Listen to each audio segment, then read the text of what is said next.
Hi అండి, అందరికీ నమస్తే. ఈ వీడియోలో వచ్చేసి మనం సప్లిమెంటరీకి ఎలా ప్రిపేర్ అవ్వాలి, దాని ఫీజ్ ఏంటి, డీటెయిల్స్ ఏంటి, బెటర్మెంట్ ఎవరు రాయాలి, ఎన్ని సబ్జెక్ట్స్ రాయాలి, రీకౌంటింగ్ రీవెరిఫికేషన్ గురించి, అలాగే సెకండ్ ఇయర్ బెటర్మెంట్ గురించి ఇలా 1 by 1 మనం మొత్తం డిస్కస్ చేసుకోబోతున్నాం. వీడియో అయితే ఫస్ట్ నుంచి లాస్ట్ దాకా స్కిప్ చేయకుండా చూడండి, అప్పుడే మీకు క్లియర్ ఇన్ఫర్మేషన్ అయితే తెలుస్తుంది. మీ డౌట్స్ అన్ని కూడా క్లారిఫై అవుతాయి.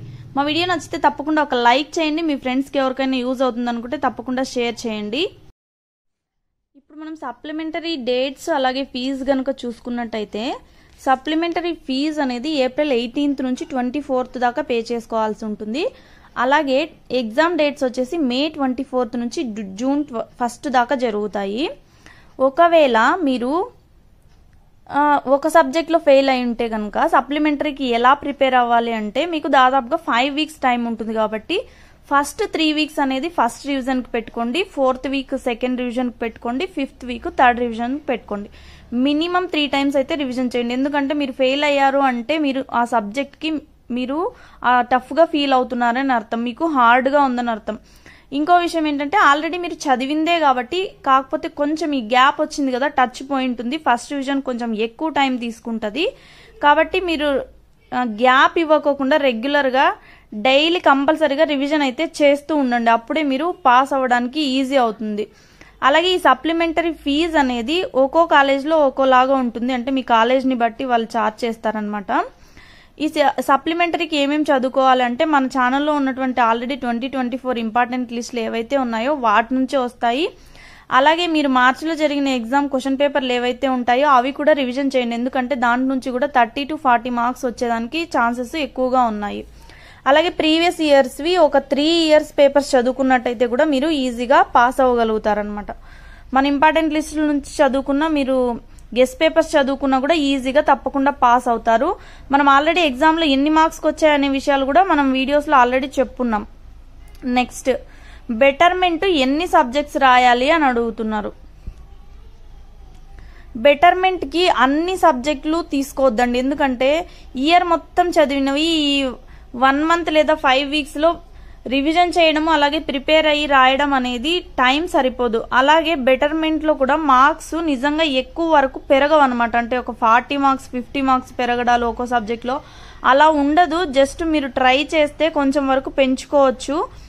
అంతేగాని ఇప్పుడు మీరు సాంస్క్రిట్లో 98 వచ్చాయి 99కి ట్రై చేస్తాను అంటే అది కొంచెం టఫ్ అనే చెప్పాలి. కాకపోతే మేము కంపల్సరీగా ట్రై చేయాలి, మేము పెంచుకోవాలనుకుంటున్నాము అంటే అలాంటి వాళ్ళు మాత్రమే రాసుకోండి. అలా ఎక్కువ మార్క్స్కి అంటే 1 or 2 marksకి సంబంధించి. లేదు మీకు 50 or 60 వచ్చినాయి, మేము 80 90 వరకు ట్రై చేస్తాము అంటే అప్పుడు మీరు రాసుకోవచ్చు బెటర్మెంట్. అది కూడా కొన్ని సబ్జెక్ట్స్ మాత్రమే సెలెక్టివ్గా రాసుకోండి. నెక్స్ట్ వచ్చేసి రీకౌంటింగ్కి రీవెరిఫికేషన్కి ఫీజు ఎంత ఉంటుంది అంటే 1000 నుంచి 1500 లోపల ఉంటుంది. అలాగే రీకౌంటింగ్ కానీ రీవెరిఫికేషన్ కానీ ఎవరు అప్లై చేయాలి అంటే మీరు కాన్ఫిడెంట్గా మాకు నిజంగా మార్క్స్ అయితే కంపల్సరీగా రావాలి, నేను కరెక్ట్గా రాశాను, ఏదో మిస్టేక్ ఉండి ఖచ్చితంగా తప్పు చేశారు దిద్దే వాళ్ళు అనుకున్నప్పుడు మాత్రమే రీకౌంటింగ్ లేదా రీకరెక్షన్కి వెళ్ళండి. ఎందుకంటే మీకు ఫీజు వేస్ట్ అవ్వడం తప్ప ఎక్కువ సార్లు మార్క్స్ పెరగకపోవడానికే ఛాన్సెస్ ఉంటాయి. రీకౌంటింగ్ అంటే జస్ట్ మీకు కౌంట్ చేస్తారు, ఏదన్నా కౌంటింగ్లో మిస్టేక్ ఉంటే మాత్రమే పెరుగుతాయి, లేదంటే లేదు. మళ్ళీ సేమ్ యాజ్ ఇట్ ఈజ్ మీకు ఎంత ఉంటే అంతే వస్తాయి. రీకరెక్షన్ అంటే మాత్రం మళ్ళీ ఫస్ట్ నుంచి లాస్ట్ దాకా కరెక్షన్ కూడా మొత్తం దాకా చూస్తారనమాట. అది డిఫరెన్స్. సో అనవసరంగా డబ్బులు అయితే వేస్ట్ చేసుకోవద్దు. మీరు కన్ఫర్మ్గా పాస్ అవుతాము అంటే నిజంగా తప్పు ఉంది మిస్టేక్ ఉంది అనుకుంటే మాత్రమే రీకౌంటింగ్ లేదా రీకరెక్షన్కి అప్లై చేయండి. నెక్స్ట్ వచ్చేసి సెకండ్ ఇయర్కి ఛాలెంజింగ్ బెటర్మెంట్ ఉందా 2024లో అని అడుగుతున్నారు. మీకు ఎవరు చెప్పారేమో మాకైతే తెలియదు, కానీ సెకండ్ ఇయర్కి బెటర్మెంట్ అనే ఆప్షన్ ఎప్పుడు లేదు, ఫస్ట్ నుంచి కూడా లేదు, ఇప్పుడు కూడా ఉండదు, ఎప్పటికీ ఉండదు.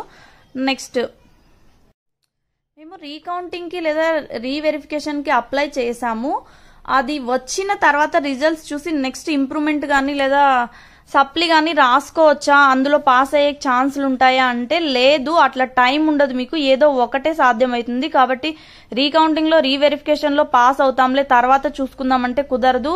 మీకు ఏమాత్రం చిన్న డౌట్ ఉన్నా కూడా కన్ఫర్మ్గా సప్లిమెంటరీనో అది లేకుంటే బెటర్మెంట్కో రాసుకోండి. కానీ రీకౌంటింగ్ రీవెరిఫికేషన్ మీద నమ్మకం పెట్టుకోని మాత్రం టైం వేస్ట్ చేసుకోవద్దండి.